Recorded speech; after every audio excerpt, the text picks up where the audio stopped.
Assalamualaikum warahmatullahi wabarakatuh. Shalom, Om Swastiastu, Namo Buddhaya, Salam Kebajikan, Rahayu, Salam Pancasila. Yang terhormat Ibu Dr. Hajah Wiwin selaku dosen pengampu mata kuliah Pendidikan Pancasila, saya Siti Zahra Hapsah, mahasiswi semester 2 Program Studi Manajemen Universitas Nusa Putra, kelas MN 25H, akan mempresentasikan atau mereview kembali materi dari sesi 10, yaitu tentang dinamika, esensi, dan tantangan Pancasila sebagai sistem filsafat.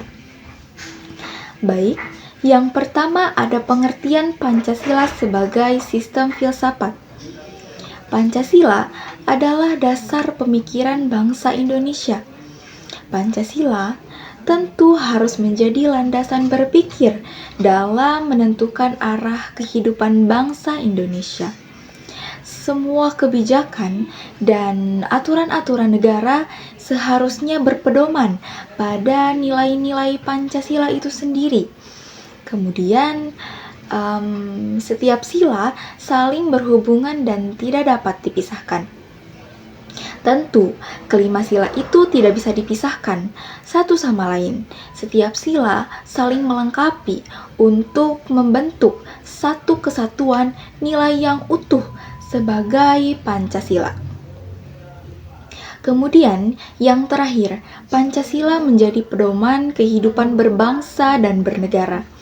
Pancasila berfungsi sebagai pedoman dalam bersikap, bertindak, dan mengambil keputusan dalam kehidupan sehari-hari maupun dalam pemerintahan. Selanjutnya, ada dinamika Pancasila pada masa Soekarno. Pancasila dikenal sebagai Philosophische Grundlage. Istilah ini berarti dasar dari filsafat negara. Insinyur Soekarno memperkenalkan Pancasila sebagai fondasi utama Indonesia yang akan merdeka. Pancasila juga digunakan sebagai dasar dalam membangun identitas dan tujuan bangsa Indonesia setelah merdeka. Selanjutnya, ada dinamika Pancasila pada masa Soeharto. Pancasila pada masa ini diterapkan secara praktis dalam kehidupan masyarakat yang dikenalkan melalui program P4, yaitu pedoman, penghayatan, dan pengamalan Pancasila.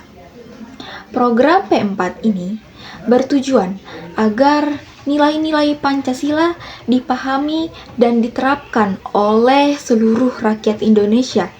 Kemudian, selanjutnya ada dinamika Pancasila pasca reformasi. Pada masa reformasi, perhatian Pancasila sempat menurun yang disebabkan oleh fokus masyarakat yang lebih banyak pada demokrasi dan kebebasan politik. Namun, Pancasila tetap menjadi dasar negara dan terus dikaji di dunia akademik hingga saat ini. Baik, selanjutnya ada esensi sila pertama, yaitu ketuhanan yang Maha Esa. Sila pertama menegaskan bahwa Indonesia mengakui adanya Tuhan dan menjunjung tinggi nilai keagamaan. Kemudian, kebebasan beragama dijamin oleh negara karena setiap warga negara memiliki hak untuk memeluk dan menjalankan agamanya masing-masing tanpa paksaan, dan kemudian setiap tindakan manusia memiliki tanggung jawab moral kepada Tuhannya. Selanjutnya, ada esensi sila kedua, yaitu kemanusiaan yang adil dan beradab. Sila ini berarti menghargai martabat setiap manusia yang memiliki hak dan kedudukan yang sama, sehingga harus dihormati. Menjunjung tinggi nilai kemanusiaan tanpa diskriminasi dan tidak membeda-bedakan.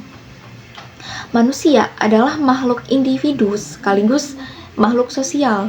Maka dari itu, manusia memiliki kebutuhan pribadi, tetapi juga membutuhkan orang lain dalam kehidupan bermasyarakat. Selanjutnya, ada esensi sila ketiga, yaitu Persatuan Indonesia.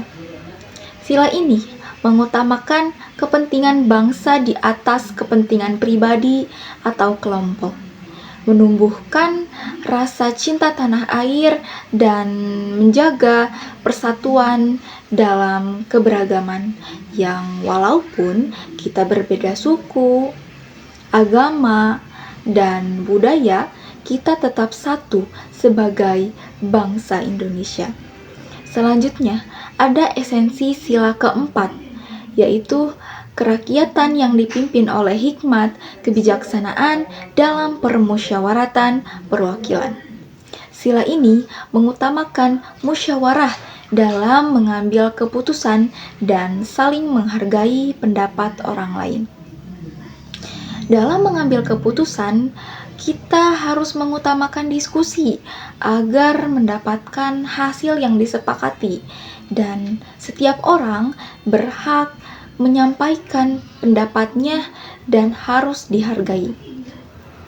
Kemudian, keputusan tidak boleh dibuat berdasarkan keinginan satu pihak saja, tetapi mempertimbangkan kepentingan bersama.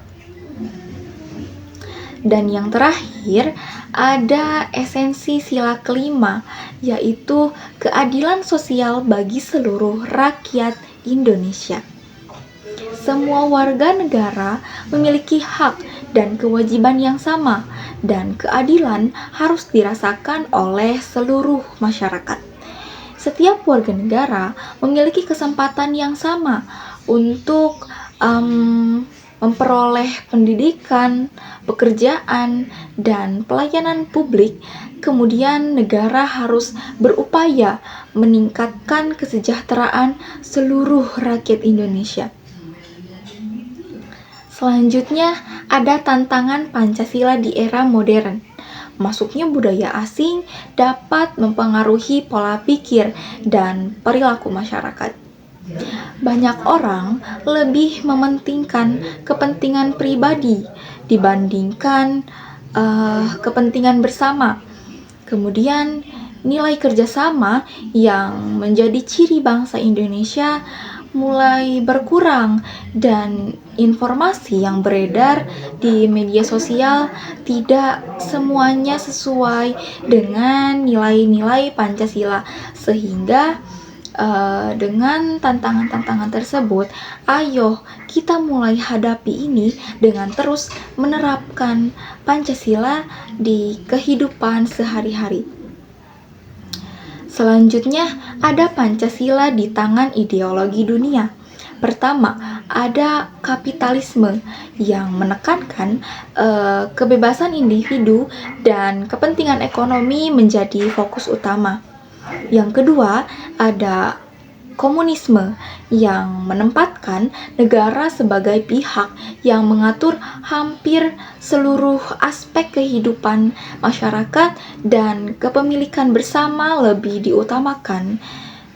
Dan yang terakhir, ada Pancasila yang menyeimbangkan kepentingan individu dan masyarakat serta mengutamakan keadilan, persatuan, dan kemanusiaan.